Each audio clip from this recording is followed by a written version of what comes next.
I was born in Wichita, Kansas on November 19, 1925. When I was in high school, a Navy recruiter came to our campus when I was, before I reached 18 years of age, and he was looking for pilot applicants to become Navy pilots. And it was kind of unusual because I hadn't studied for my chemistry test, which was going to be at the same hour that his interview was going to be. So it was a good excuse for me to go to the interview and not the chemistry test.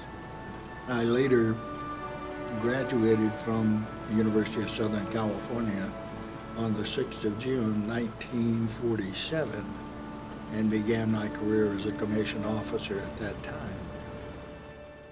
William McGonagle began a long and successful naval career as an ensign aboard the destroyer Frank Knox in 1947. After serving in various duty stations ashore and afloat throughout the Korean and Vietnam Wars, McGonagle took command of the technical research ship USS Liberty, which was performing intelligence operations in the Mediterranean in 1966. By June of 1967, tensions between Israel and the neighboring states of Egypt, Jordan, and Syria had reached the breaking point, and the Liberty's crew found themselves sailing just a few nautical miles from the center of the unfolding six-day war.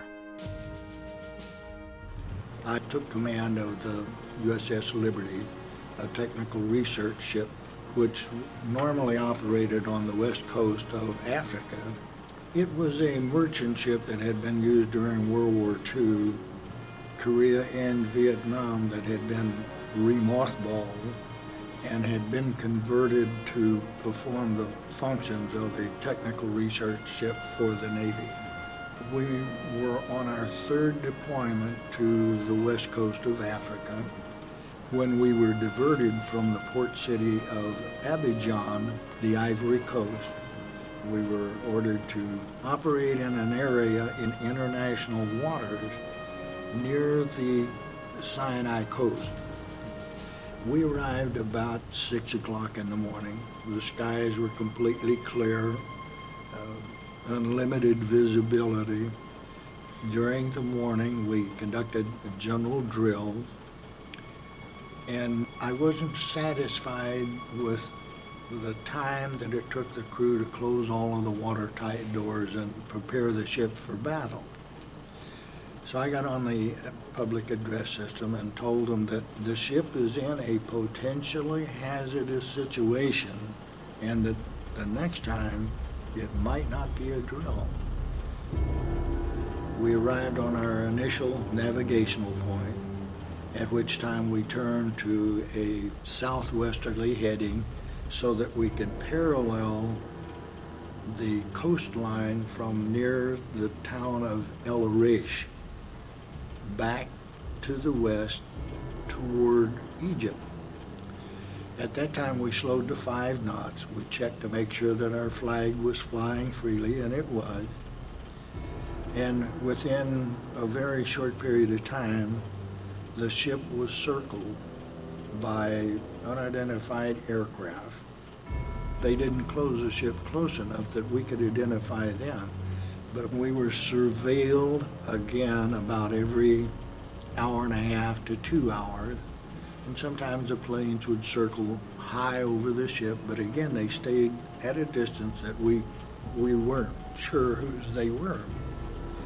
And little did I realize at that time that in less than 5 minutes' time, I would have crew members dying on deck and others being killed by unidentified jet fighter aircraft. An incident like this has a life of its own. They strafed the ship, they dropped napalm on the ship, rockets, and later on, 3 motor torpedo boats also launched torpedoes, and we noticed that the flag of Israel was flying from the motor torpedo boats.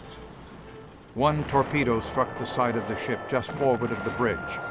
The explosion crippled the vessel, inflicting numerous casualties and injuring McGonagle himself. Despite the severity of his wounds, McGonagle refused any treatment that would take him away from the ship's con and continued to direct evasive maneuvers, damage control, and care of casualties. It was not until the Liberty's rendezvous with an American destroyer, more than 17 hours later, that McGonagle, weak from loss of blood, finally relinquished command and allowed himself to be carried from the bridge. But it was still unclear exactly who had attacked the Liberty's crew or why. Throughout the night following the attack, no one really knew where we were or who had made the attack on the ship until we'd gotten back to port. And then we learned that it was the Israeli and that they said it had been a case of mistaken identity. And I wanted to believe that it was a case of mistaken identity. But in the past 30 years, there has been evidence to indicate that it was a case of a deliberate attack on the ship. After the attack, we learned that when our initial report that we had been under attack was received, one of the aircraft carriers launched planes to come to our assistance on the authority of the commanding officer of that carrier. But before those planes arrived, they were recalled to the carrier, and a couple of hours later, both carriers launched aircraft to come to our assistance, and both of those flights were also recalled to the carrier. And we have not yet, after 30 years, been able to determine who called the planes back. Before the ceremony in Washington, D.C., I was talking with the Secretary of the Navy, and I told him, well, you know, this was my third afloat command, and I was just doing my duty as the commanding officer. I knew what those duties were.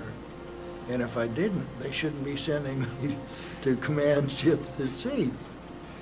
And that I didn't think I should receive the Medal of Honor, because I was just doing what I knew was my responsibility.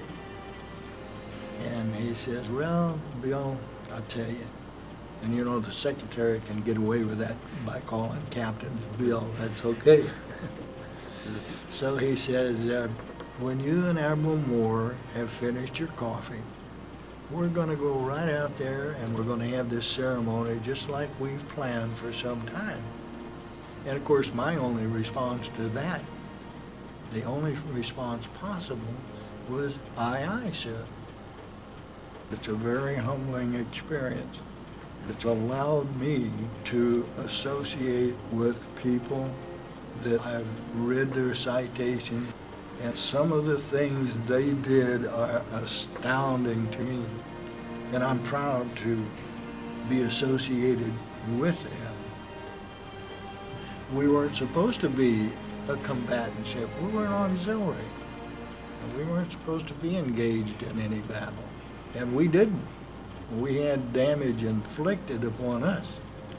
But since that time, there's been very little on it. And I want to know, and I feel my officers and crew have a right to know what happened